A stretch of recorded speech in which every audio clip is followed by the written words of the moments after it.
Welcome to episode 124 of the Half Point Per Podcast. I am your host, Evan Riggs, joined as always by my co-host, Dalton Willie. No producer Johnny Pham this week. That's my bad. Hand up this time. For once, guys, you don't have to take a day off of Johnny's PTO. He can still bank this one. It's Evan's bad this week that Johnny isn't here and that we're doing this on a Thursday. But it is great to be with you, Dalton, on this Thursday. We are doing a top 24 rest of season ranks, and I just saw your tweet. You have a lot of bad takes right for this one. I'm excited to hear them. Well, the problem is there are no good takes. It is once you get past the top 6 players, it's a shit show in fantasy football right now. Yeah. There's not a single player that I can't poke a hole in them being in the top 24 for the most part. Yeah, and that's not even addressing the fact that we're in like the quarterback apocalypse, whatever you want to try and call it right now. So not even talking about quarterback today, which is like a whole nother level of bad right now. And yeah, it is. We talked about this briefly. Once you get past, I think for me, it's maybe a little deeper than 6. I feel good about, but not much. It's like I get past like 8 or 9, and then it's some guys I feel on my very list good about. After 10, I could legitimately listen to anybody make an argument they don't belong in the top 24. Yeah, like we'll get to this, but for me, it's like I have Amon-Ra St. Brown lower than that, but I would not listen to an argument that he's not top 24. However, I don't think he's top 10, but he's like been one of the, if not the safest player in fantasy football all year. Well, some of us might have him in their top 10. So. I love that you trade him to me in our league, and yet you are the one who is consistently just ever so slightly higher on Amon-Ra St. Brown than I am. Hey, a tanking team has to do what it has to do. All right, without further ado, Dalton, we're going to do this like every good YouTuber should, and that is a tier list. I don't know why this D is showing at the bottom. I have deleted it like 5 times. We are doing top 24. You see all these faces right here. I really hope I can recognize all of them based on just their headshots. How do you want to do this? I think what we've done in years past is we've kind of alternated, just like we make a code list, but we alternate. So like you get first pick, I get second pick. We can have some debate and maybe come to some compromises, but I don't really have like a firm way to do this other than that. Yeah, I mean, let's just go down the line at the same time. So I'll give my one, you give your one. We'll go see who's better off. Well, we can. I do think we just need to like draft a top 24, because otherwise we're going to end up, I don't know, it's just us reading names. Like, that's fine with me. I mean, number 1, we have to have the same one, right? Like, yeah, absolutely. I don't see him on the list. Yeah. Oh, wait. You're not talking about Christian McCaffrey? He's right here? No, where's CEH? Yeah, no, I have Christian McCaffrey. He is the 3rd most points in fantasy football. I don't know if you saw that, which is he's outscoring like Patrick Mahomes. I'm looking at it right now. He has in half-point scoring. He has outscored Tyreek Hill. He has outscored Patrick Mahomes by 21 points. And, I saw the stat earlier today. Let me just look at it myself to confirm. So the difference between RB5, DeAndre Swift, and RB1, Christian McCaffrey, is 89 points. Now, let's go difference between RB5, DeAndre Swift, and I think it's like RB40, isn't it? It's like lower than that. It's like RB. Let's see, what does Swift have? Swift has 106. Minus 80 would be in the 120s. I mean, you are looking at like RB 58. Rico Dowdle is the difference between it's like that. That is what he's doing right now. It is absurd. Yeah, that's hideous. Not a fan of that. And I'm sure this will be I'll probably be pretty consistent on this take the entire podcast. But I had to rank some RBs I'm a little uneasy about higher, because it is no man's land. You get past even some of these guys in the top 24, you're like, I don't know if that guy is like a guy I feel comfortable starting as an RB1 every week. It's pretty hideous. And Christian McCaffrey and maybe 2 or 3 other guys on this list are going to be a step above everybody else, in my opinion. Yep. And kind of speaks to what we've said here, but already at number 2, I think we have real opportunity to diverge between the two of us. I have Travis Etienne at number 2. Who do you have? I figured this was going to be a bit of a fight. I have Tyreek Hill, and then I have Etienne as my. I mean, I have 2 and 3 just flipped, Yeah. so it's not that big of a fight. I think there's some like touchdown regression that could hit Etienne harder than Tyreek Hill, which is the only reason I have that for. But really, it's interchangeable. I could have had them in the other order and felt just as comfortable. So yeah, Etienne and Hill, 2 and 3. Those two guys have been electric all season. Obviously, Tank Bigsby went from having a role to not having a role. Every time that man gets on the field, he makes a mistake. I did a just for fun Twitter search of Dearness Johnson, and let me tell you, Jaguars fans are ready for that to be their RB2. Jermichael Hasty, Tasty Hasty. Yes, and Hasty too. They're like, please, can we play Hasty and Johnson over Tank? He's just not it. Like Etienne, I'll give you first tiebreaker here. I'll put Hill 2, Etienne 3. I mean, Etienne 4 consecutive weeks of 20 or more points, which is like at the running back spot that it's basically only him and McCaffrey who can boast similar stretches this year. He caught it like he was not having the best day last week, and he actually left the game with an ankle injury. And you're thinking, oh boy, here we go. Like we're going to get the 8-point Etienne game. The guy comes back and like 3 seconds later has 26 points, catches a long touchdown where he kind of does the Aaron Jones just vertical route on the outside, which, you know, that is interesting if he's going to get plays like that here and there. And the Jags just traded for a pretty quality guard from the Vikings. So no, it's going to really improve their inside run game. I had that down. It's Cleveland. That guy's a really good run blocker, and I think it's going to set their offense up pretty nicely. Yeah. And his usage has been insane among qualifying running backs. It's like 89% of the snaps last game or something like that. He's 8th in the NFL in targets per route run among running backs, and he's not well known for a pass catcher. That wasn't really his pedigree coming in, despite what a lot of people thought. He's really improved even this year. I mean, going back to last year, a lot of memories of those dropped passes, and those missed touchdowns, and he's just hitting those right now. Yeah, and you know, we mentioned the trade, and we've also talked about in the last couple of weeks with him. He's just been running the ball a lot tougher, a lot smarter, and he's been right up there. I don't know where he is after last week. He was tied for the league lead in broken tackles through last week, and I'd imagine he's at least there at this point still. So he's been awesome. I mean, Tyreek Hill is Tyreek Hill. You know, what more can we say about Tyreek Hill? Everybody knows at this point. Number 4, I guess I'll give you 4 because we'll go. I said Etienne, you said Hill. Who's your number 4? I mean, going back to the running back market, I had to do it. And this was a tough one because there are better receivers and better offenses I wanted to put here. I don't have another running back for like 4 or 5 spots. This is Alvin Kamara. And I have him 8. Yeah. Originally he was 7, and then I got done with my list and I was like, I have to move him up because of it. Among all running backs in the NFL, he has the 3rd most RB1 games.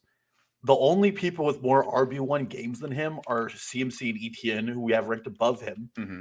He's RB6 on the year based on total points.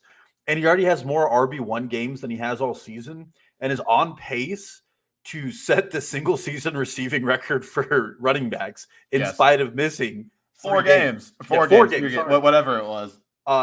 And I can't get around the upside of it. Derek Carr is going to continue to check the ball down. I don't think it's stopping anytime soon. Obviously, last year, Josh Jacobs set a career high in targets under Derek Carr. Mm-hmm. It's check down city in New Orleans. This offense isn't really productive outside of what AK does. Other reasons for why it's not productive, but AK seems to be their only outlet on most of their offensive plays. So I just had to put him here because it's one of the last consistent running backs I had on my list before I started to get unsettling about them. So I have him at 8. I can't really disagree with the overall points that you're making there. I saw somebody, maybe it was Matt Harmon, somebody made the joke about like giving Derek Carr, Alvin Kamara is like giving someone who just tried to quit smoking a pack of cigarettes. Like you, you know how that one's gonna end, and like that's kind of what's happening.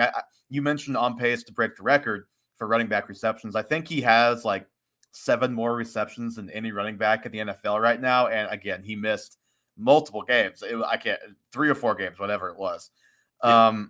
Yeah, I'm gonna ask that you concede this tiebreaker for me. We'll put Kamara 4 higher. Did you than have I AJ have Brown him. next? I have AJ Brown. Yeah, next. that's fine. He was my next guy on my list. Obviously, what he's doing there is equally insane. Yeah, I mean, what is it? 4 games, 5 games? I think it's 5 games. 6 Ever games, since the actually. sideline incident. Yeah, I wrote it down here. I said to get my document to it. He's the first receiver in NFL history to have 125 or more yards in 6 straight games. I mean, like, AJ Brown is awesome. He is so good, and I just laugh harder and harder every week at is Devontae Smith the higher dynasty valued asset than AJ Brown that was happening through like 1 week of action. Like, AJ Brown has been probably my favorite receiver to watch in the NFL this year.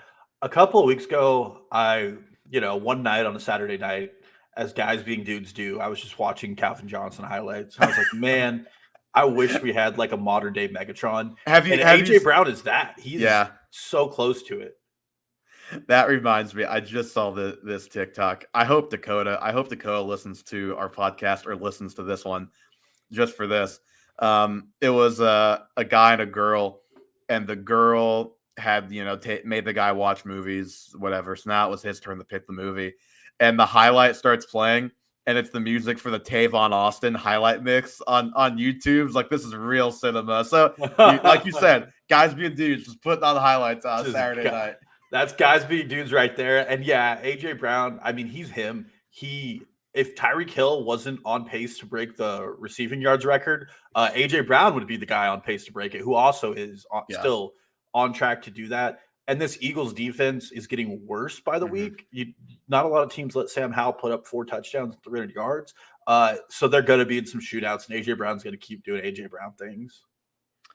Yeah. So we have a couple comments in the chat from Josh. I'm just going to say, Josh, I don't know how to handle either of these if they're like actual legit questions, because I have never even fathomed being in a 20-man PPR league, and then a 16-team league is also a bigger league than I've ever been in. But in a vacuum, I don't want to trade Jacoby Myers and Demario Douglas for DK Metcalf. I would agree. I would trade Aaron Jones and Rondale for Josh Jacobs. I think Josh Jacobs is due. He also was second on the team in a small sample size with Aiden O'Connell with target share.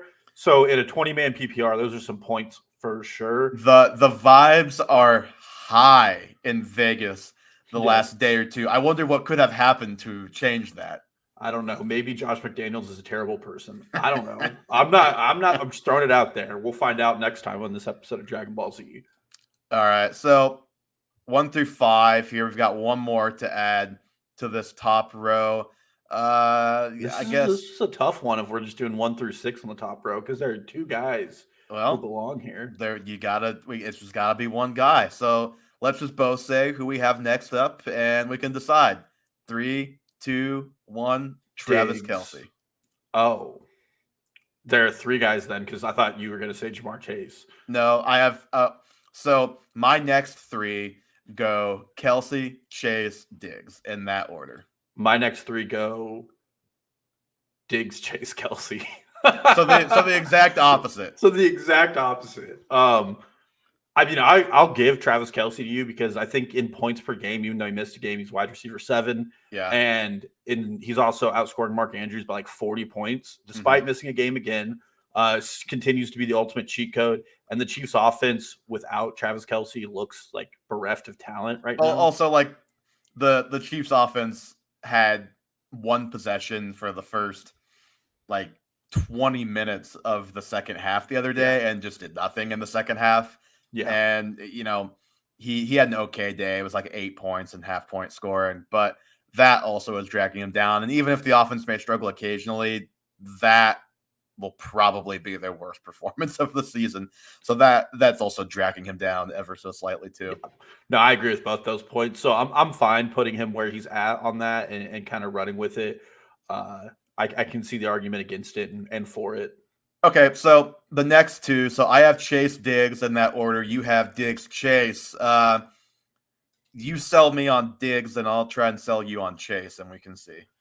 Well, my sell on Diggs is that he is the offense. I understand what they did on Thursday night against the Bucks. They were able to get Kincaid and Davis way more involved. I don't And think Davis Khalil Shakir. and Khalil Shakir. I actually just listened to Matt Harmon on my way home from work make this point that he thinks the Bills may have just stumbled ass backwards into what their offense actually should be, Yes. which is Dawson Knox not out there, Shakir in the slot, Kincaid kicking ass as a tight end, like that should be their offense. Yeah, well, it definitely looked better. But I don't think Gabe Davis is going to get 12 targets in many games, and I think Stephon Diggs, the offense revolves around him. And the tiebreaker for me was that I can just see games, and I know he's not on either of our lists, where T. Higgins takes over and just ends up getting more targets. Still believer in the talent there. Oh yeah. So I was just splitting hairs between the two and ended up taking Diggs. I can also see the argument that Chase already had a bye. So if we're really doing rest of season rankings, that you might put him one up over a player in that situation. Yeah.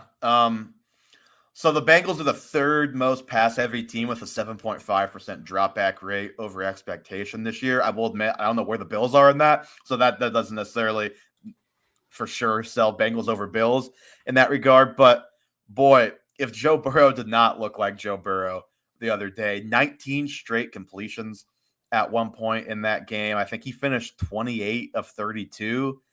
And, Chase has been same old guy all year. It's just been the situation hasn't been ideal. It's like they were finally able to run some play action from under center for Joe Burrow because he's actually able to do that now. You saw probably on the play that went most viral where he had the step up in the pocket, break out of a sack, roll out of the pocket, and hit T. Higgins on a rope on the sideline. And it's like, if this offense is back to being the Bengals, which it sure looked like after this last week, then, Chase is back to being locked and loaded top 2 or 3 receiver, which I know you agree with too. And, you mentioned him. I'm still going to say buy T. Higgins. I think a big game is coming for T. Higgins to where the price is going to jump up. But no, I'm okay either way. I'll give you Chase because I'll give you Diggs, because you gave me Kelsey. If I can bottom find them next here. to Swift. Yeah, left. There you go. All right. So after that, I think for both of us, this is where it gets hard, right? Like after the top 8 for me, I was like, I don't know what I want to do at 9. Who did you put at 9? I ended up going with reliable over some of the running backs here, and this is where Amon St. Brown came in for me. Okay. He's had double-digit targets in every game he's played fully, including a game where he allegedly had the flu on Monday Night Football. Thanks for that, Lions. Yeah. Thanks for that. Some of us had to bench him because we didn't have any replacement options. Yeah. And this Detroit offense in the NFL is 9th in pass rate over expectation, despite having games where they're leading. Even in a game like against the Baltimore Ravens where they get blown out, Amon St. Brown still gets his. He is probably the best big slot separator in the NFL, other than the guy I have after him, who's not playing a lot of slot anymore. So I just couldn't get away from it. It's just the most reliable and almost boring start because none of his plays catch eyeballs like AJ Brown and stuff, but he's just always open over the middle of the field, always gets it done, and is like Jared Goff's one escape valve. Well, and Laporta's obviously stepped up, but Jamison Williams has not. Hello, Donovan Peoples-Jones. Yeah. So, we haven't had any targets filter away from Amon-Ra St. Brown like people thought might happen. I actually have him at 14. So, but again, basically from 9 to, let me scroll here, 9 to 15, you could tell me any order. And I'd probably be like, yep, sure. But you're not going to like who I have at 9, I don't think. We'll see. I have Saquon Barkley at 9. So this is kind of funny. We almost flipped again. I have Saquon at 13. So I have this tweet from PFF on Saquon. over the last 3 weeks, most rushing yards, which this surprised me. This went under the radar for me. Saquon Barkley has 300 rushing yards, 299 over the last 3 weeks. That is number one in the NFL by 66 yards over Kenneth Walker. Tied for second with Kenneth Walker is Saquon Barkley with 233 yards after contact. He is still that dude. It's just the offense sucks. It's not going to get better. But Saquon is still Saquon. As we've talked about, running back is a travesty. And I think, for me, I still trust Saquon with a top 12 overall rank. Yeah. He had 4 catches for 0 yards last That's week. 2 points and half-point scoring, man. The points are there. I'm just saying it's incredible. The Giants offense finished. Well, they threw for negative passing yards. Yeah, Darren Waller finished with 57% of the team's receiving yards left in the first quarter and had 8 total receiving yards. Definitely a bad place to be right now. He was one of those guys I was hoping the trade deadline would impact him and maybe he'd end up like a Raven or something. Yeah. Obviously, that's one of those dream fantasy scenarios. Didn't happen. But no, I completely get it. Again, I think going forward in the rest of every one of these ranks, we're going to be like, well, you just want an RB who touches the ball because half of them don't even get a touch in the second half or only one. I feel like on that list. I feel like we all looked at the Ravens and they're like the safe haven for every good running back that we don't like where they're at. It's like, please trade for Saquon Barkley and Josh Jacobs and Derrick Henry. Get one of these guys out of their situation, please. Yeah. No, so I definitely get it. I just took reliable and safe. I think this Giants offense continues to go south, and I just don't want to invest in it and trust that things get better. So I think Amon-Ra has less LOL potential if someone looks back at this, putting him right here. So I'm good with that. If you're good with sticking Saquon at the next spot, yeah, I'm fine with that. Because we basically have them flipped in our ranks. Next up for me in my ranks is Austin Eckler. I'm curious where you have Eckler because he's a tough one to reconcile right now. But you said it. We're looking for guys who touch the ball at the position. Yeah. So, just doing these rankings. Don't tell me he's not on your list. I just missed him. I'm going to say I just missed him. Okay. I was going to be like, don't tell me he's not altogether. So we're just going to go ahead and we'll slot him in above DeAndre Swift. So he would be 10 for me. Okay. Because that makes the most sense here. And that's exactly where I have him. So that's okay. Good. And we're going to go ahead and just drop Ivana Chain from this, and there will be no argument about him being. I was looking forward to that later. That's okay. There's another guy on this list that is not on this. 2 on this, 3 on this list. On my list. There are more guys than will 4 fit on this tier list. I keep counting. Okay. Let's listen to Dalton count to 5. Everybody, he's almost there. Well, I don't know what comes after 4.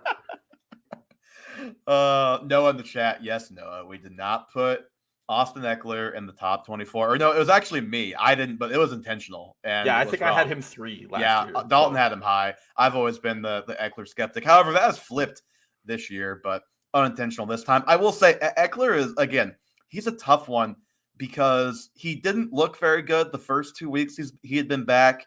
He was kind of limping around at various points, and then even last week, he looked good last week. He had moves in the open field, cuts in the open field that you're like, okay, that looks like the Eckler I remember. But he's averaging less than 2 yards per carry in 2 of his last 3 games.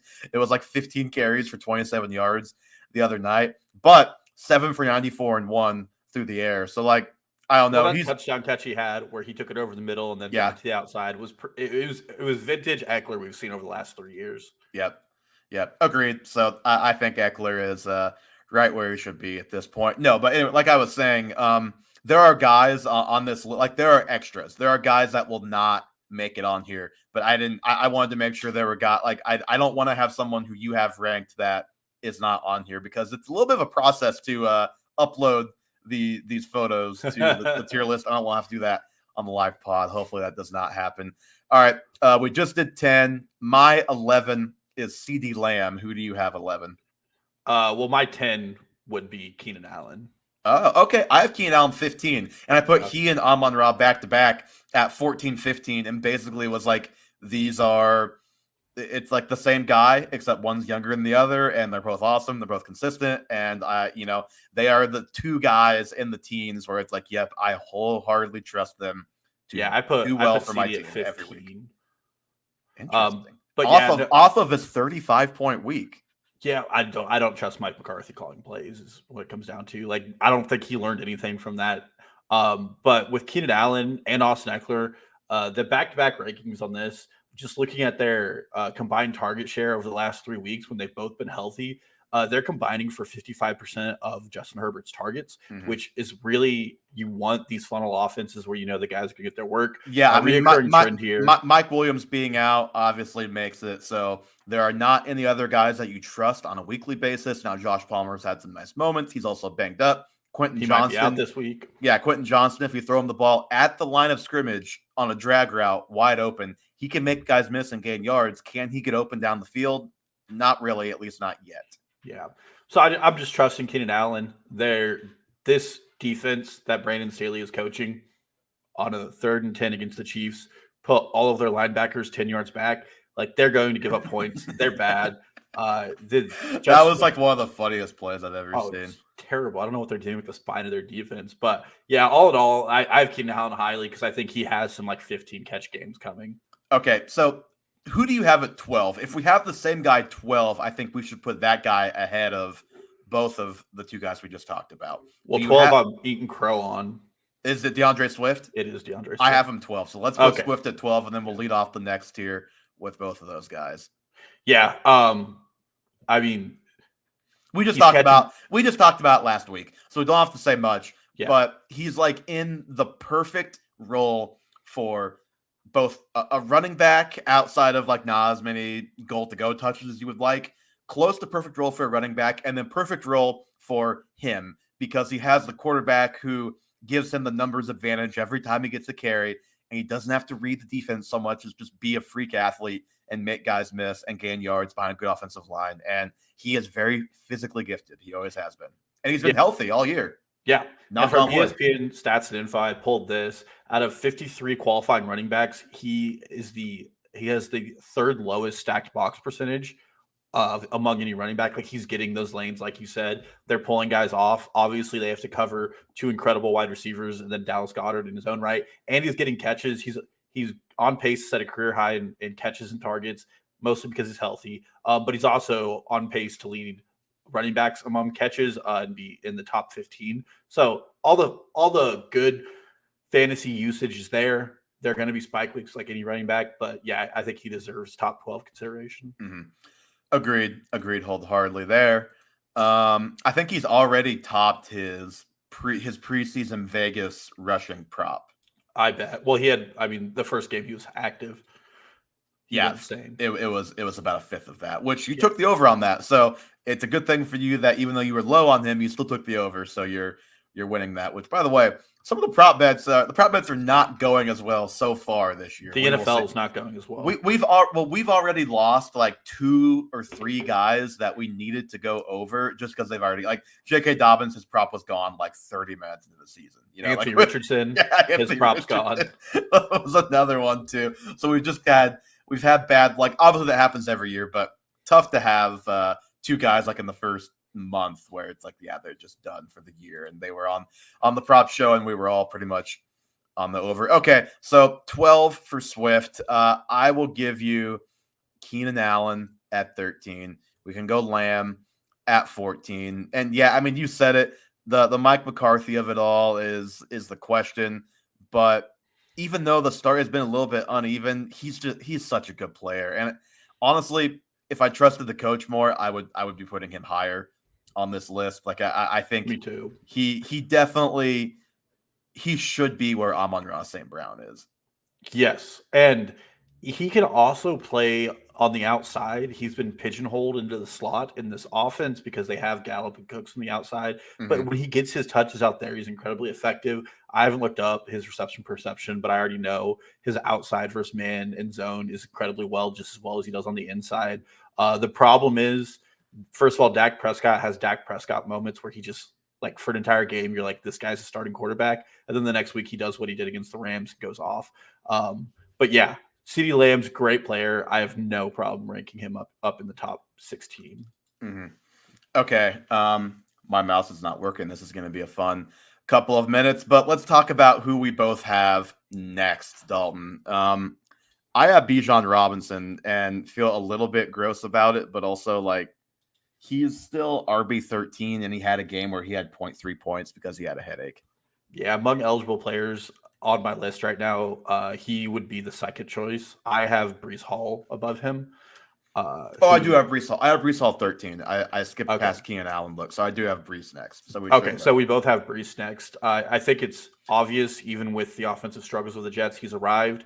Dalvin Cook's snap shares dropped every game. Michael Carter's snap shares dropped every game. It is the Brees show. His explosiveness was on. You could just see it on that 60-yard run that he's arrived. Even despite a tough start to the year, he leads running backs in rush yards over expectation. And I know it's not like a huge, big win, but they just opened the practice window for their left tackle, Dwayne Brown, who's better than what they're starting right now, especially with the loss of Elijah Vera-Tucker. They can kick their starting left tackle back to left guard. So overall, like pretty optimistic that he'll continue to perform. And at the very least, like he is so explosive and so good that even – no matter what week it is, he's a chance just to take one for 60 in the house. Yeah. And, the thing that's keeping him here is the offense, obviously. We've talked about a lot where he basically has to do what you said. He has to have those explosive plays to make his day because the offense is not consistently moving the ball. Like he has rushing lines of 4 for 9, 12 for 18, 12 for 39, and last week 12 for 17. So like that is what is keeping him here. It's not ability. Unless Aaron Rodgers really does come back, and especially if it happens before the playoffs, I don't see that changing as far as this offense goes. Now, what can help boost him a little bit is if the targets that he's gotten the last couple of weeks, if that's actually real instead of a blip, because he had only been getting like 2-3 targets a week through the first 6 weeks or so, but he has 14 targets the last 2 games. He had 9 last week. And the other thing is like Dalvin Cook, even if Aaron Rodgers was there, there's no shot Dalvin Cook is hitting his rushing prop with how he's played this year, which even though you were lower than me on Cook, I think you and I had the over, Johnny the under. I just looked the other day on that prop. So like Cook is just virtually no threat right now. Like you just dropped him in our 12-team dynasty league, and I'm not sure. Like I don't think I'm going to bid on him. Like like that. That's where we're at right now with Dalvin Cook. Yeah, well, obviously the news came out that he was asking Joe Schoen if he could get a trade at the deadline because he's unhappy with his usage. I think going back to my preseason take, he's actually cooked. Like it's over. Yeah. He had 1,000 rushing yards last year, but it didn't come out the way it should have. It didn't look great. I mean, he had a good career, but he's definitely on his way out of the league. Yep. Okay. So next up, Bijan is the next guy on my list. Is that the same for you? Okay, we can have Bijan. And does he have a rushing touchdown yet? Yeah, he has one. He had one last week or 3 weeks ago. Obviously not the headache game. Yeah, so he had 12 points there today, so maybe he did then. But yeah, he has if he has a rushing touchdown, it's 1. And he has maybe 2 receiving touchdowns. So like he has only a couple touchdowns. He had a game with 0.3 points, and he's still the RB13 because he has been double-digit points in all but one game outside the migraine game, 8 points or more in every game this year besides the migraine game. So this guy has been very consistent, and like I think eye test wise, we all know he's an awesome player. And I think everybody but Arthur Smith knows he's an awesome player. I pulled this. He is getting out-touched in the red zone by Tyler Algier. I hate that so much. 22-5. God. Sorry, within the 5-yard line, not within the red zone. It's probably still a pretty poor split, but within the 5, like they just bring Algier in, like he's the guy here. In fact, Cordell Patterson has 3 touches inside the 5-yard line. So Atlanta is doing Atlanta things. Last week they had their backup, their tight end 2, Jonnu Smith, try to complete a pass to their tight end 3 while Kyle Pitts was the blocker on the play. Yeah. Also, welcome to the toxic discourse, Arthur Smith. You benched your quarterback a week after telling us how toxic we all were for only on film thinking of that. Desmond Ridder. Well, did you see the Falcons like funny injury designation for Desmond Ritter Yes, I today? sent it to you. Game day concussion protocol. It's like I've never seen that before in my life. No, I'll go back to Brent Gerich last week stealing signals. It's free to read. He has a very like 7 or 8 paragraph write up about Arthur Smith and how it embodies a lot of the problem with NFL hiring right now. And I think Arthur Smith is just one of those guys who he worked in Tennessee because Mike Vrabel was probably somebody you didn't speak back to, and Yeah. there's nobody there are no other adults in the room in Atlanta, and Arthur Smith's running rampant on it. Let me just ask this question: how much more fun and probably better would this offense be if Eric Bieniemy was their head coach? It'd be 1,000 times more fun. Hire him. Just saying, Falcons.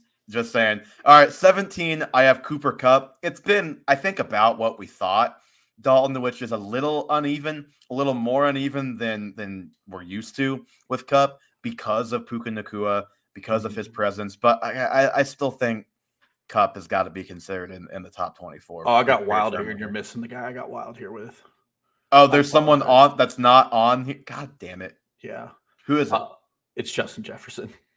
That's not too wild. No, I mean, I think he opens up his practice window after this week. And no matter who's starting, I think it'll end up be Joshua Dobbs after this week, starting for the Minnesota Vikings. And he did fine. Like, he was a fine quarterback for the Cardinals, and the Vikings have more talent all around on the roster than Arizona does. And the answer to this offense under Joshua Dobbs is probably just going to be more Justin Jefferson, and he'll probably get a lot of the work.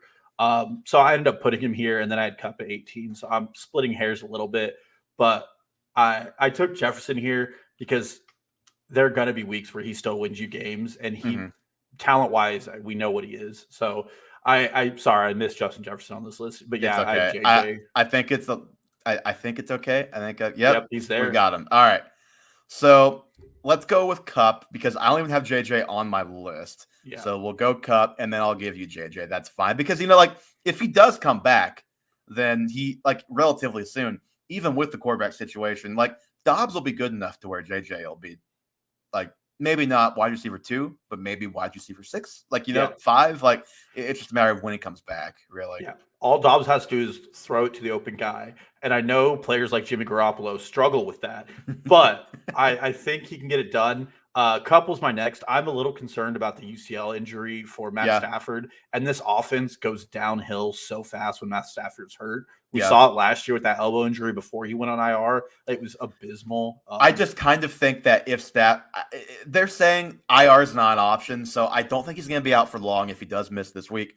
And if Stafford is out, we didn't really have. I think Kupp got hurt before Stafford last year. Yeah, he did. My prediction, if it's not Stafford, is we are going to see like 15 target games for Cooper Kupp because they are going to get him the ball at the line of scrimmage or 3 yards beyond it in any way they possibly can. Yeah, no, and I agree with that. And I had him right there. So it's still going to be fun. I wish Stafford wasn't injured because he's really been slinging it this year. Yeah. He's been a fun quarterback to watch. Yep, agreed. Okay, so let's see. We're at my 18. I have Brandon Ayuk. Where is Ayuk on your list? I'm assuming he is on it. No, I couldn't put him on it. Wow, no Brandon Ayuk? No, he's really good. But if you take away his one spike week, he falls out of the top like 13 in wide receivers. His 33-point game. And looking at the first read target rate for Brandon Ayuk, it's fallen off every week since week 4. I don't know what is going on in San Francisco, but the offense is like getting more stagnant. And I just couldn't fit him in my top 24. He's close to it. He'd probably be like 27 or 28, but no, Ayuk's not on my list. I had Puka Nacua next. Puka's not on my list. Okay, so let's continue and see if we can find a spot for either of those guys. Okay. By the end of this, I have Kenneth Walker next. Is he on your list? Okay, another guy. I think the charge has arrived. You got Coach Speak Central. We're talking. Okay, you can't be trying to read into what Pete Carroll is. I'm just saying, but his snap share also validates that. But he had an injury designation all week with the knee. We'll see if that continues, but I think we're heading towards 50-50 split or with a calf injury, excuse me. Yeah, I think a lot of the things Pete Carroll says, are a lot of the things I said at the start of the season, which they want a guy who gets consistent first downs, which Kenneth Walker doesn't do. Kenneth Walker has consistently not been able to be a player who's reliable in his running. He's explosive, but he's not reliable. Zach Charbonnet does all of those things. He's a reliable runner. He's doing really well in the pass game. We saw that last week where I think he was 6 for 6 for 50 yards or something like that. And he's a good pass protector, which we've said, but like Kenneth Walker, 7th in the NFL in rushing yards. He has 82% of their rushes inside the 15. Like, I don't know. He's the RB6. Like, this ranking of him at 19 or just even having him in the top 24 isn't even me saying I think he's going to continue the RB6. I think he's going to fall off a little bit. Because I do agree. I think Charbonnet is going to get a little more involved here. But I don't know. Like, I watched Kenneth Walker, and I still think, like, that guy, he is really good. He has some really good traits. I'm just calling my shot here. I think his touchdowns, he's second in the league in touchdowns among running backs. I think that drops off too. I don't think it's sustainable. I think he's due for a little regression there. And I think that it's going to hurt his touchdown rate when he starts losing touches to Charbonnet, who I could respect it because I do have a call on my shot guy on this list I'm going to bring up. Great. Well, I wonder if we have the same guy. Okay, so we got to find a guy that we both have here to put next. Devontae Adams, is he on your list? No. Oh, my God. What are we doing here? Joe Mixon? No. Chris Olave?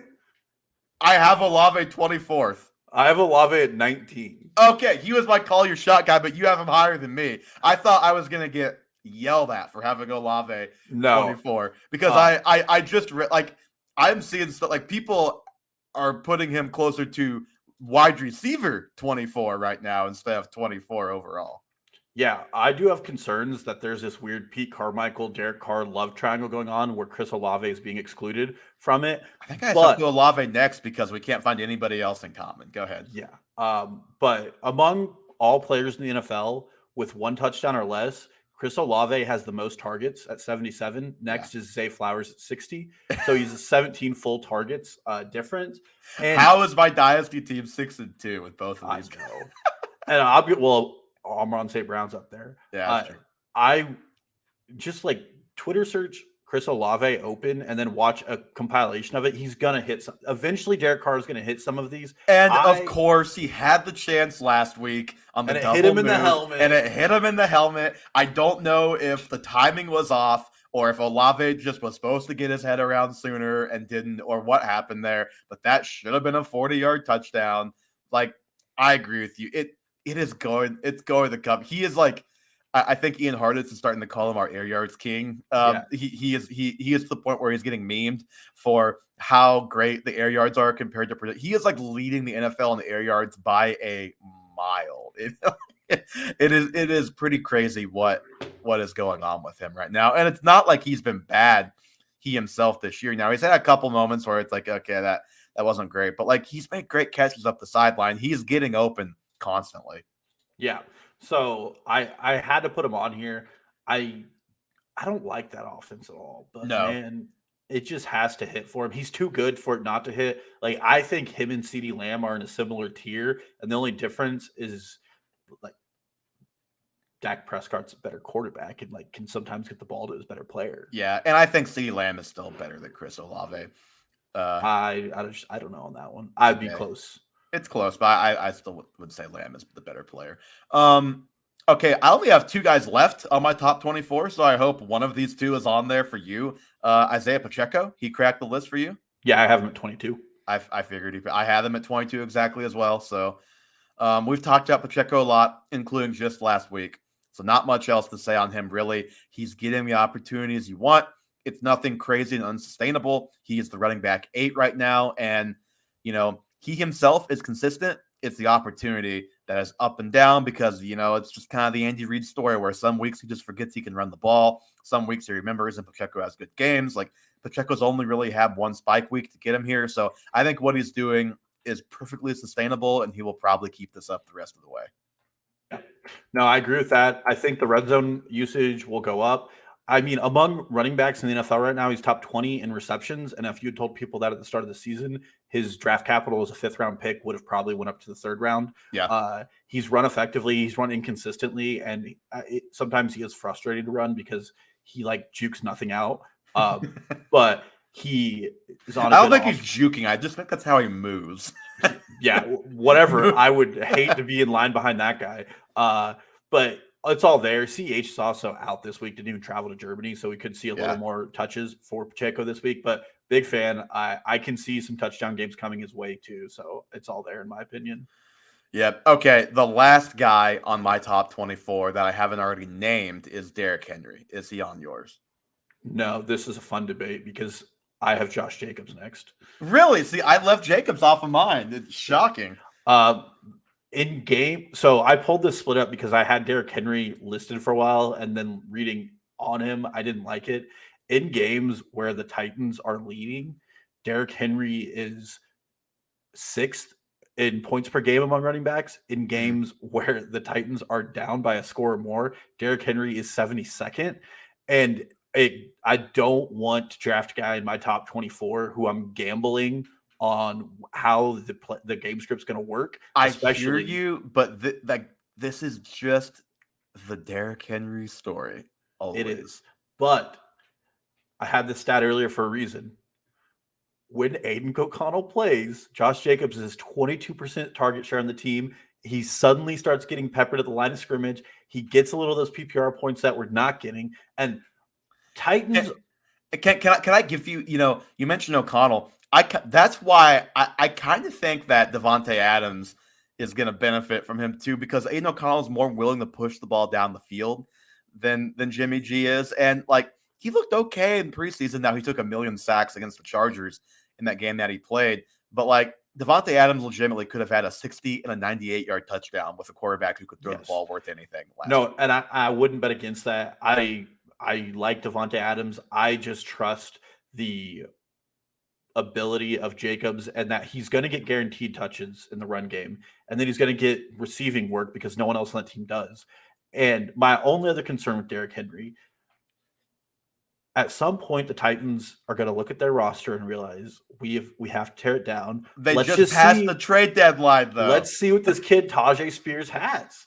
Let's give him a little more work. He's already getting work. He's already looking good when he gets the work. So a 60-40 split, it's not going to kill Derrick Henry, but it's not going to be the volume that he's had. But that has been the split this year. He's been between like high 50s and mid to low 60s of the snaps all year this year. And it's been a real up and down ride. But he's the RB12, but he had a 2-point game. He's been double digits in 3 of the last 4, actually 14 or more points in 3 of the last 4 games. And Will Levis, what should we call him? The Mayo Mamba? Will Levis? Mayo Mamba.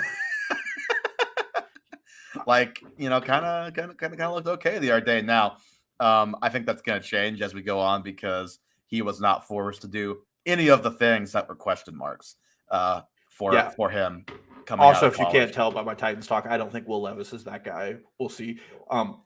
DeAndre Hopkins is one of the best wide receivers in the NFL at OPI, not getting caught, and that was one of the touchdowns where he spun AJ Terrell around and then caught the ball. But yeah, Jacobs is the RB9 on the season right now. We saw it in the Lions game. Like, he is the best part of their offense other than Davante Adams, and that's just why I have him here. He's not in mine, but I'm always willing to give Josh Jacobs the benefit of the doubt. I think like ability-wise, he's there. It's just he has, outside of the quarterback, he's just been tackled in the backfield like more than anybody in the NFL, and that's just a hard thing to overcome. Yeah. I guess I have 2 more guys and you're out of guys. Yeah, so let's hear some of yours. Like, I have a couple guys that I considered. Obviously, there's some guys on this list that I mean, both mine are on this list because you heard me tell you them. David Montgomery, I have on this list at 22. Okay. Like last week, we saw Jahmyr Gibbs in the David Montgomery role go off. David Montgomery is going to get all of their red zone work. We saw Jamal Williams, who I think isn't as good as David Montgomery, do an RB4 season on touchdown equity alone. So that's why I did David Montgomery there. And then I had DJ Moore. And DJ Moore got on the list because he he's just getting open still, and he's the only passing weapon on that offense. And even with Tyson Badgett, he's performed adequately. So I'm not concerned about his long-term viability. But I would give Devontae Adams over DJ Moore. They both have the same question marks in my opinion. Okay. And the first run down of this list was Halloween afternoon, and Josh McDaniels was not fired. And now that Josh McDaniels is fired, I'm a little more pro anybody in Las Vegas. Yeah, that's fair. Okay. So these next two, this is gonna be tough because David Montgomery, I put him on here because I went and looked at other rankings and saw him close and was like, okay, I Dalton may be thinking about him. Me personally, I did not even consider David Montgomery for this. And it's not that he's that far off. It's just that I think that both he and Gibbs are going to be pretty solid RB2s. Like I think we're going to see a better Jahmyr Gibbs than we saw earlier in the season, like a more productive Jahmyr Gibbs, a more often used Jahmyr Gibbs, I should say. So I think we're going to see both guys more in that. Hilarious about this. Go ahead. Is you're giving me my Kenneth Walker, Zach Charbonnet argument on the David Montgomery, DeAndre. Yeah, Swift. but you and I have always been like I think Montgomery is fine. We always fought back when people were calling him like a good running back, like a very good running back. It's like, no, like he's average, like he's fine. I would agree. I think Kenneth Walker's better. Yes, but we also saw DeAndre Swift, who we now know is hashtag kind of good, playing well when the Lions were more than willing to give all the work to Jamal Williams, who hashtag is not good. And that's part of it. They're going to continue just to plow behind this line. It's like the Dan Campbell philosophy. And I think he'll just continue to get that work. And the goal line work is all his, which is part of my ranking on this, which I think you think Kenneth Walker keeps his goal line work. So we can agree to disagree, leave both of them off, and nobody leaves this room happy. Okay, well, I had Ayuk highest of any of my guys. We can put Ayuk on here because I do like him. Okay, so I'm cool with Ayuk being on here. Who's like your first guy off? I don't think it's gonna be the same for us because my first guy off was Raheem Mostert, and you wanted to add Achane to this. So it'd be a Dolphins running back one way or another. Can we just put starting Dolphins running back in the last spot? No, I don't think that works. Well, my argument... Who's your highest ranked guy not on this list? We'll do it that way because that's what we just did with Ayuk. Let me look. Going down to 27, I had Derrick Henry. No. Who's your like? Oh well, I have Puka Nacua at 17. Okay, 19, sorry. So Puka should be on this list if we're doing it the same way as we just did with Ayuk, which I'm fine with that. Puka not on my list, but I do not think that that's crazy. We've talked about it a lot. He's going to eat in the Cup's workload. He's very good, and as long as Matthew Stafford is like fine, this is going to be a good offense. Yes. And even without Matthew Stafford, we'll see. I mean, two electric wide receivers at the position could sustain somebody who doesn't really get it done with Josh McDaniels calling the plays. He's wide receiver 4. Like he's trailed off a little bit, 6 or fewer points, 2 of the last 3 weeks, but like this is still the wide receiver 4 in fantasy football right now. Should we talk about somebody I wanted to rank that I couldn't rank? Sure, and let's talk about the fact that neither one of us ever brought up Tony Pollard's name because that was the guy that I left off. That I told you I was like, I think that might be a little controversial because every rank I looked at, he was like mid-teens, but I didn't want to do it. Did you even consider the wide receiver 8? Adam Thielen? No, I did not. I considered him. At one point, he was here. He's the wide receiver 8, by the way, in total points with his bye week already coming and going. And he's had double-digit targets every game of the season. And he's continued to be explosive and do things that he wasn't doing last year in Minnesota. And I didn't end up putting him here, but I feel like he has warranted it in everything except he does not have the name value of half the guys on this list. Well, and we just both said that we think he's going to be like kind of fringe wide receiver 1 type of guy. So like he should have been a guy that I considered more. But yeah, I think it's like you said, like there's all these other guys that you just name value and more recent production value outside of this year. It's like they should be high. They should be ranked higher than Adam Thielen, but really Thielen probably should have been under stronger consideration. But I don't regret not having him on here. Looking at the guys we have left, so it's on the bottom of this list. It's Derrick Henry, Joe Mixon, Jonathan Taylor. First time we've said his name on this top 24 rest of season ranks. Kenneth Walker, David Montgomery, Raheem Mostert, Tony Pollard, Devon Achane, and DJ Moore. Who do you think has the biggest potential to make us look like idiots for leaving them off this list? I think Joe Mixon. He's on my list, so that one's on you if that happens. Like I said last week, obviously I was better. I was more trusting of the Bengals and the Eagles offense. If he looked kind of good last week. Yeah, well, and if they get things figured out, he gets all the work. He gets the catches. He gets the red zone work. He gets between the 20s. Yeah, there's no Samaje Perine. Like, look behind it. Like, there is nobody you even want on the field, let alone getting work behind Joe Mixon right now, which is a problem for the Bengals. Great for Joe Mixon in fantasy. Yeah, I could easily see him doing what he did last year against the Bucs and going off for like 52 points. He, like the guys we have above him, we have workload concerns. There are no workload concerns, Joe Mixon. He's just the same player he's always been, where he's like a ho-hum 3.5 yards a carry, 4 targets, but he's getting it done. He's doing well in fantasy. And as that offense progresses and gets better with Joe Burrow being healthier, he will continue to do the same, I think.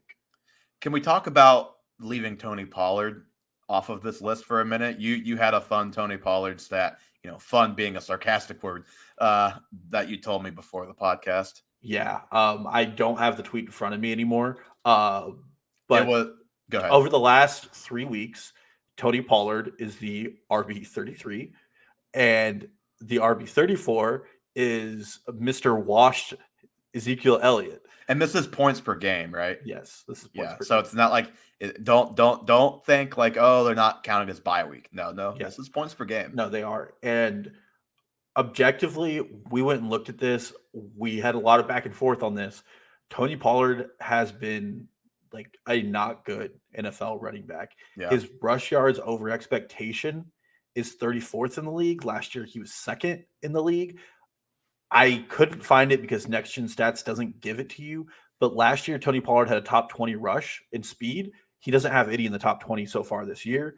Well, and the first time that alarm bells kind of went up for me was the play that we all remember where he, made a good play to break the tackle, make the catch, but he got caught very easily. Now, I know Asante Samuel is very fast, but I just don't think Tony Pollard's getting run down like that last year. Yeah. And this is a guy coming off a tightrope surgery in the offseason. Yes, which has gone underreported about what it could have impacted on his potential. And then just circling all the way back to the CeeDee Lamb conversation, I don't think this offense is running very efficiently, is running very well. And part of it comes from the run game with Tony Pollard. They're just kind of asking him to do like up the middle runs, not getting him on the outsides. Last year, 45% of his runs were outside. This year, let me pull it up real quick. Yeah, well, like there was the story in The Athletic that I just sent you. It was a little bit of an older story, but popped back up because it's relevant right now. Everybody always got so upset with the Zeke over Tony Pollard stuff last year, but a former Cowboys running back coach, or was it running back coach? Some kind of offensive coach, but I think it was running back coach, basically had a quote where it's like, he has a hard limit, and once he gets past that hard limit and snaps, he's like gassed. There was a game where he hit, I don't know what it was, 40 snaps. He had a run where he went and told the coach, was like, hey, like, I'm done. I can't do anything more today. And that was his last snap of the game. And like, this is a guy who that was kind of my concern with his rushing prop, which I think was 1,000. Mm-hmm. That was kind of what I said, not so confidently, but that was what I was worried about before the season. Is like, can Tony Pollard? There's a difference between being the change of pace explosive guy and the every down guy who also still has that explosiveness. And you factor in he's coming off the injury. He just hasn't been the same player. He's getting a lot more of that between the tackles, grinding type of work. And it's just too bad because we waited so long for the Tony Pollard show, and it's not been very fun. Yeah, well, there's just some guys in the NFL that aren't, they're not there for a full workload, and maybe he's better in that reserve role, whereas explosiveness can be, worked in as a key part of the gameplay instead of being an every down grinder. I mean, last week against the Rams, they put up like 35 points, and he had a season low in points. Yeah, he did nothing. Yeah, so I'm pretty out on Tony Pollard rest of season. Obviously, if you need an RB2, he's more than capable of doing it, but I don't think he's going to return to that RB1 we saw last year. Last thing, and then we can jump out of here. Is it the Zach Moss of it all that's keeping Jonathan Taylor out for you? Because that's kind of where I'm at too, where it's like we just talked about this. I still think Taylor's like the lead guy. He's the guy you want. He had one carry in the second half last week. Yeah, he did. He kind of came up gimpy on his one carry or on a carry late in the first half and only got one carry. So I don't know if that has something to do with it. But just outside of that, like Zach Moss, we talked about it, has looked really good. He's second in the NFL in rushing yards since week 2, which is like astounding. And he's just looking a different guy than at any point in his career. We said that all a couple weeks ago. And while I think Taylor is going to be the guy getting more snaps, I still think it's going to be in the 60s instead of in the 70s. And Zach Moss has been getting a lot of red zone work still. If I told you at the start of the season that Zach Moss would be RB4 through 9 weeks, seriously, yeah. And I mean, I think part of this is protecting an asset that he's signed for 3 years. He's coming off of a surgery on his ankle, and I mean, not to say it's a lost season for the Colts, but it's not. I mean, it's a lost season. They shut down their number 1 pick. They're clearly not going to the playoffs. Like.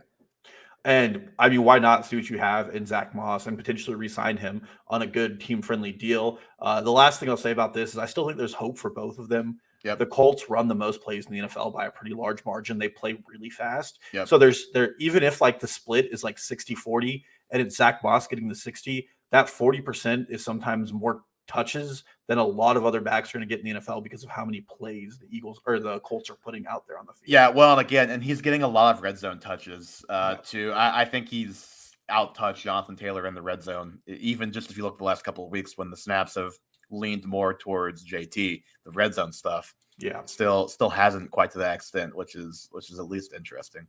Yeah, so I get it. I mean, the last thing, like Mostert probably deserves a little bit of discussion. I had Mostert 25th, so he was my first guy out. I think he's starting to slow down. I think he is for sure. And I don't mean just in points, obviously in points, but I mean, like, I think he's a 31-year-old guy and it's starting to get to him a little bit.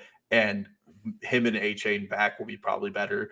But I also believe the Dolphins have had a pretty soft schedule for the most part to help this.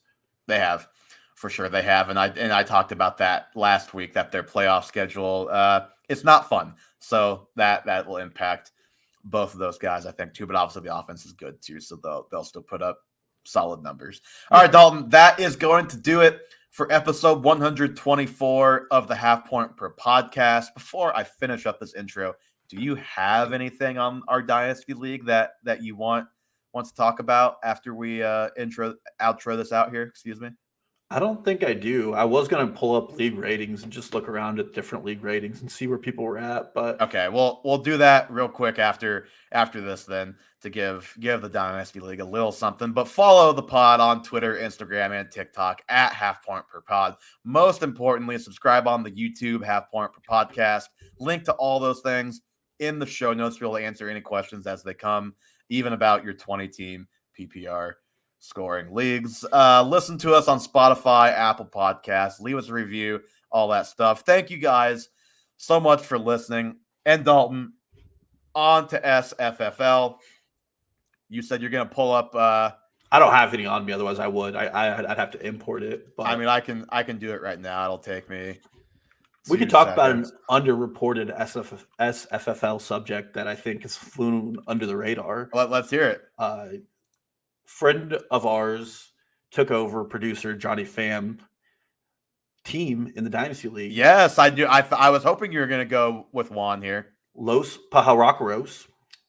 That was a valiant effort. He is third right now in the league at 6-2 on a 4-game win streak. And last week, had he started his best lineup, he would have put up what I think might have been the most possible points for so far at 173. But wow. he benched Jalen Waddle, which questionable, but I mean, it's a pretty tight race for the playoffs right now. But he does have what looks to be a pretty good lead on getting there. Evan, can the Pajarockeros make it? Well, I mean, he's got a matchup with me this week, and he's hitting. Both of us are kind of in a bye week situation where I had to go trade for Zach Moss to not start Cordell Patterson this week, and he's got. I believe it's Gibbs on a bye. I have Amon-Ra St. Brown that same bye. I have Etienne and Calvin Ridley on a bye. He has George Kittle on a bye without a very good replacement and Tyler Higbee for him. So if he does get me this week, which is very possible, that will go a long way for Juan. I do like of the teams in the top 4. I kind of doubt the staying power the most of those teams, but I mean, he's got a 2-game lead on a playoff spot right now. So I think Juan's got to be feeling pretty good about that. The points are starting to come around, and I do actually have. Let me pull up this tab. These are some odds for anybody interested. So current record, Ty at the top, 6-2. This is giving Ty a 96% chance. I don't know if you can even see this on the I can screen. see it. Yeah. 96% chance to make the playoffs, 58% chance at a first round bye, 22% chance to win the finals. So he is the pretty prohibitive favorite right now, with myself, Juan, and Brian fresh off a win over me last week at 5-3. Troll behind him as well. But then once you get past that, then that's where things get really interesting when you're looking at making the playoffs. You have basically a 4-team race for, let's see, 1, 2, 3, 4, 5. The last spot right now, obviously that's not how I'm saying it's going to turn out necessarily, but you've got Noah, you've got Trejo, you have J-Law, and you have occasional podcast guest Eli at 5-3. All 4 of those teams kind of vying for that spot right now. I think it says a little something about what this particular site thinks of Eli's team, that he has a whole game on those teams, but he's the lowest percent. We'll see if Eli can continue to define the odds, because he definitely has this year at 5-3. His team has had a strong showing this season. I did have a little conversation with Eli earlier today. Okay. And didn't realize a little reporting here. Let's go. What sort of wide receiver hell Eli Berry is in. Oh, okay. So he has Amari Cooper, who PJ Walker is probably the guy. That's his wide receiver 1 right now. Yeah. Then he has George Pickens. I mean, Jordan Addison's his wide receiver 1 right now, right? Like, well, we'll get to that. He's not even starting him this week. Oh, I haven't looked at any lineups this week. He has George Pickens playing tonight with rib injury Kenny Pickett and sideline Matt Canada. Deontay Johnson will catch his first touchdown from a quarterback since Ben Roethlisberger tonight. Mark my words. I hope that's happened by the time people hear this. So both his starting quarterbacks or wide receivers already dealing with quarterback problems. One of them self-inflicted, the other one injury-inflicted. Then you go to his bench. Michael Thomas, by the way, in that list of wide receivers without a touchdown among targets, he's 3rd with 59. Derek Carr, throw it to your wide receivers, man. God. Jacoby Myers, who's been a pretty good player this season, but is now playing with a rookie who might not target him. And then Jordan Addison, who just lost, Kirk Cousins, who was on his way to a pretty successful season. Kirk Cousins, who was also Eli's quarterback. Yes. He does have Kyler Murray returning at some point. Yes. But I mean, this is the very, very old running back heavy starter with Alvin Kamara and Raheem Mostert. And then he has Brian Robinson and Rachaad White. So, I mean, I think Eli has more chops to get there than that was giving him credit for. I would still put him above the Bavaria Blitzkrieg of J-Law, but it's a tight race down there. And I have a lot of picks of those guys that are in that playoff race. So I hope that your little thing there was right. And Juan does have a 90% chance. No, I don't think Juan had 90% chance. It was, or no, he does. You're right. Yeah, I 90% chance for Juan. He hopped me, 89% chance for me. Yeah, it sucks to suck, bud. 40% chance of the first round, but I don't know how that actually calculates this. No idea. At one point, I thought it said 27% that Roddy could make the playoffs, and then realized it was wrong. But yeah, very interesting race to the top in that league. 3 tanking teams completely out of the playoff race. Yeah, and it's funny. The predictions, I've checked this website a couple times throughout the year, just curious to see what the predictions are.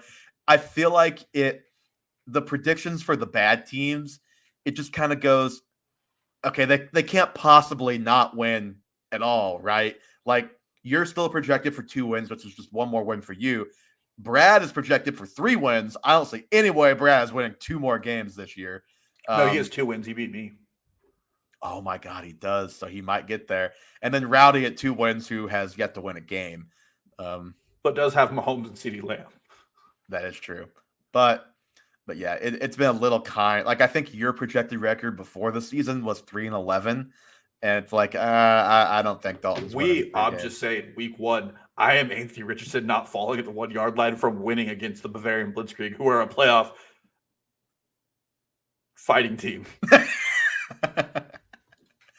Yeah, I don't know. Look at any match. Like, I think Eli has a bit. Eli and Brian. So, like, this is a big one for Eli this week. He loses this week. All those questions about his team kind of add up, and you're not feeling great. Like, the trade deadline coming up sneakily quickly before next week's game. So decisions will have to be made, or maybe there will be 9 teams who are really vying for playoff spots. Everyone, no one makes a sell trade before the deadline of that group. Or, if Eli wins that game, he's got to be feeling pretty good. He'll be 6-3. At that point, you probably only need 2 more wins to get in the playoffs. And I haven't looked. Let me just look ahead real quick at his schedule. Oh no, it's kind of tough. Next week he gets his brother, and then it's Ty after that, and then it's me after that. Does he get any cake matchups? That's what he gets Rocky Mountain week 13, the Frauds, and then he finishes his season against the Rainbow City Raccoons. And let me tell you, Rainbow City is one of the hardest roads on Mario Kart. So if he can win this week, I'll just say this and we'll close it out. If he can win this week, get the 6 wins, you can almost bank a 7th win. He just has to find 1 more and then keep those points high. Keep those points high. That's all it's about. And I think Kyler Murray drastically helps if he comes back after this week. Yes, he needs Kyler to come back ASAP. Yes. All right, Dalton, that is going to do it. Thank you guys for indulging us in the Dynasty. Thank you guys also for indulging us in the top 24s and definitely not screenshotting and letting us know about any of those calls later in the season. Appreciate that in advance. We'll talk to you again next week.